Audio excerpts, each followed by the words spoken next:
चवीला अतिशय सुंदर लागणारी आणि पटकन बनणारी अशी मोदकाची रेसिपी आज आपण बघणार आहोत। खूप सोपी रेसिपी आहे मोदकाचीही आणि अगदी सहज कोणीही बनवू शकेल एवढी सोपी आहे। मोदक बनवण्यासाठी गॅसवर एक पॅन ठेवला आहे, त्याच्यामध्ये 2 चमचे तूप घातले। आता घालूया आपण ह्याच्यामध्ये 1 कप बेसन। बेसन कोणतेही वापरलं तरी चालेल, बारीक असो किंवा जाडं असो कोणतेही चालेल।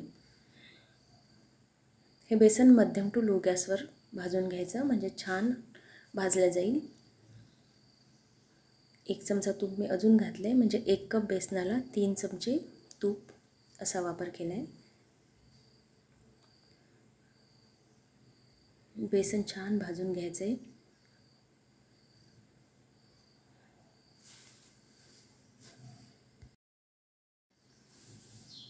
बेसन बदामी रंगावर भाजल्या गेलेलं आहे। तर ह्यावेळी काय करायचं, साधारणपणे 2 चमचे दूध घालायचं ह्याच्यामध्ये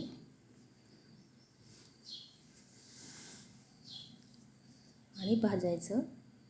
परत मिश्रण कोरडं झालं की परत 2 चमचे तूप घालायचं। हे असं 3 ते 4 वेळा करायचं। ह्याच्यामुळे काय होईल की बेसन छान दाणेदार होईल आणि मोदक खाताना तोंडात टाकताच विरघळतील एवढे सुंदर बनतील। चवीला खूप छान लागतात ह्या पद्धतीने केलेले मोदक। साखरेसोबत बारीक केलेली वेलची पावडर घातली आहे आणि 1 कपाला पाव कप एवढी बारीक केलेली साखर घालायची आपल्याला, म्हणजे बेसनाचा चौथा भाग बारीक केलेली साखर आपण इथे वापरलेली आहे। मिश्रण थोडंसं कोरडं वाटत असल्यामुळे मी 2 चमचे दूध अजून वापरले। आता इथे तुम्ही तुपाचा वापर केला तरीही चालतो। अगदी अर्ध्या मिनिटातच हे मिश्रण परत छान असं कोरडं होईल। तर आता गॅस बंद करूया आणि मिश्रण गार झालं की ह्याचे आपण मोदक बनवूया।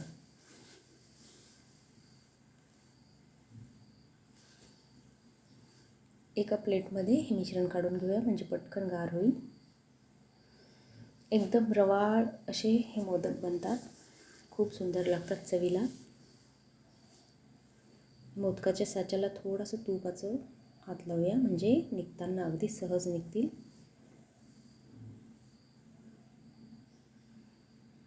इथे दाखवल्याप्रमाणे मोदक बनवून घ्यायचे।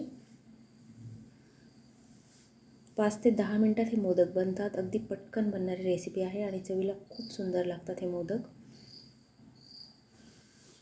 तर असे सर्व मोदक आपण बनवून घेऊयात। बऱ्याचदा खूप घाई असते आणि मोदक बनवायला वेळ नसतो, तर अशा वेळी ही पटकन बनणारी मोदकाची रेसिपी आहे।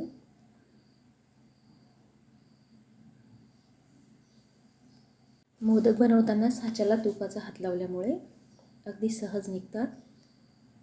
तर आपले मोदक बनवून झालेले आहेत, ठेवूया प्लेटमध्ये।